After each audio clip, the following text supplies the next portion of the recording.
एकचोटि चाहिँ यो भाटबटिनेले गर्दाखेरि सुकेको थियो पहिला चाहिँ।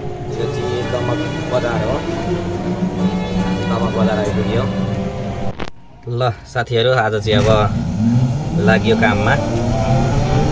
अब दिनको सुरुवात त्यसरी हुँदैछ। यो हाम्रो गाउँको बाटो चाहिँ यस्तो छ, राम्रो बाटो बनेको छ। यो चाहिँ भनेको दमक हुँदै यता ओर्लाबारी निक्लिने, डिपुसम्म निक्लिने, डिपु हुँदै उता ओर्लाबारीसम्म जान्छ यो बाटो। राम्रो चाहिँ यस बाटो चाहिँ धेरै राम्रो बनेको छ। अब यस्तै छ यताको लोकेसनहरू हेर्नु होला, धेरै नै राम्रो छ यहाँको लोकेसन। बाटो पनि राम्रो बनाएको छ, माथि हाइवे भन्दा पनि राम्रो छ।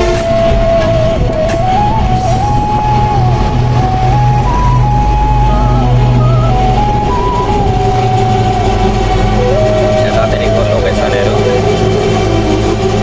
लोकेसनहरू यस्तो छ।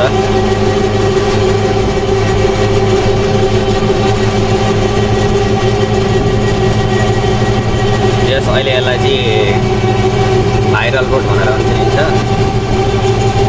यो दमकमा भनेको ढाबाको दमकमा चाहिँ बनेको यो राम्रो बाटो हो। यस्तो अवस्थाको बाटो यहाँ छैन अरू यस्तो राम्रो बाटो चाहिँ।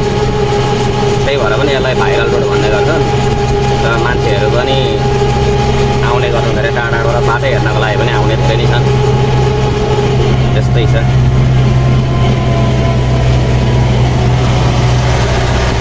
माथि लाइटहरू पनि राम्रो हालेर बनाएको छ।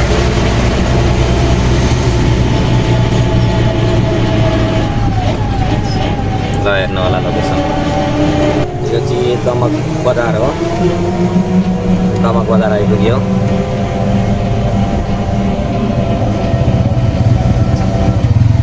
दमकको मेन बजार।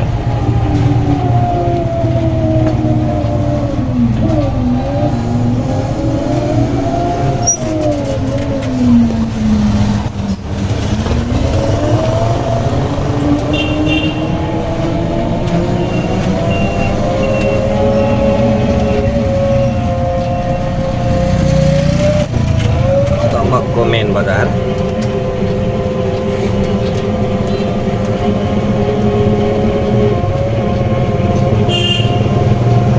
आज चाहिँ शुक्रबार भएको कारणले गर्दाखेरि बजारहरू पनि अलिअलि मात्र खुल्ला छ। शुक्रबारको दिन बन्द नै हो, रही पनि अलिअलि चाहिँ खुल्लै हुन्छ। यस्तै छ दमकको मेन बजार चाहिँ।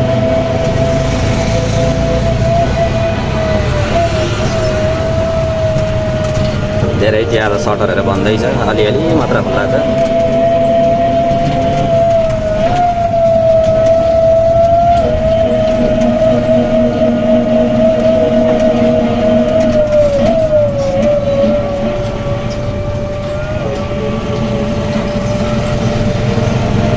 दमक बजार यस्तै छ। अरू बेला त यहाँ धेरै भिड नै हुन्छ, तर आज बन्द भएको कारणले गर्दाखेरि त्यति मान्छेको चलबल छैन। यसलाई चाहिँ फर्निचर लाइन भन्छ, दमकको फर्निचर लाइन।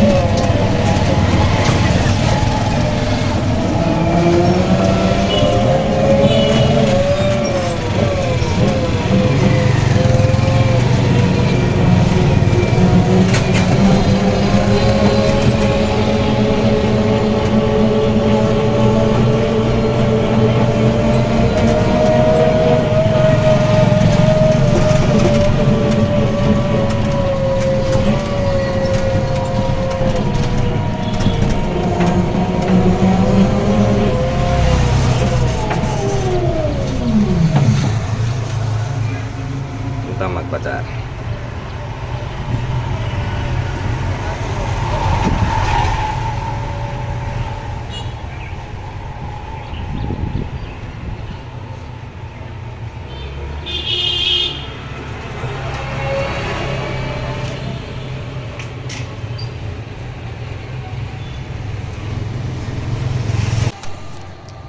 यो चाहिँ थाना रोड दमकको थाना रोड हो। अरू बेला चाहिँ अलिक बिजी नै हुने गर्छ यहाँ, तर अब आज चाहिँ यो शुक्रबारको कारणले गर्दाखेरि यहाँ आज खुल्लै छ बाटोहरू। आज म दमकको सबै लोकेसनहरू प्राय गरी मुख्य खिच्ने कोसिस गरिरहेको छु। यस्तो छ थाना रोड।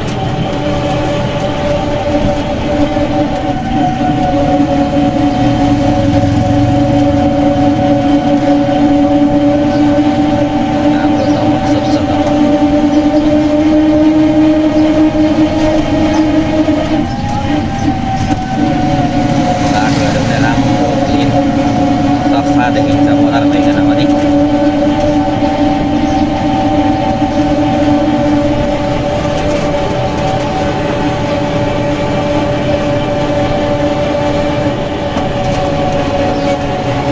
अरू बेला त यहाँ पार्किङ पनि एक साइड मात्रै हुन्छ। आज शुक्रबार भएको कारणले गर्दाखेरि नर्करीहरू पनि नभएर होला पार्किङ दुई साइडै गरिरहेको छ आज गर्न चाहिँ।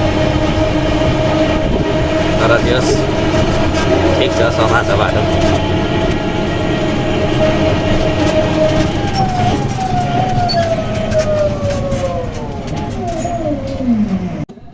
यो चाहिँ हाम्रो दमकको गोर्खा डिपार्टमेन्ट। यो चाहिँ मेन हाइवेमै पर्छ।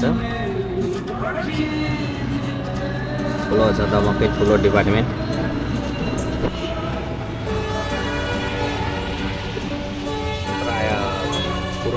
पश्चिमबाट आउने गाडीहरू यहीँनिर रोकिने गर्छ। बस पार्कभन्दा अगाडि चाहिँ यहीँनिर रोकेर नि जाने गर्छन्। मेन हाइवे गोर्खा अगाडि त्यस्तो छ।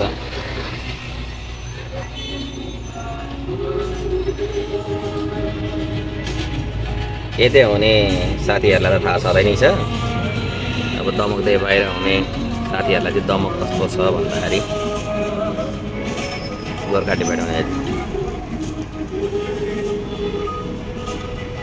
एकचोटि चाहिँ यो भाटबढीले गर्दाखेरि सुकेको थियो, पहिला धेरै चलेको हो।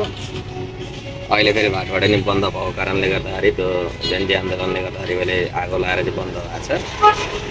त्यसले गर्दाखेरि यो चाहिँ अलिअलि चलमानै छ, अलिअलि अब चाहिँ घरतिर फर्केपछि बाटो यस्तो छ।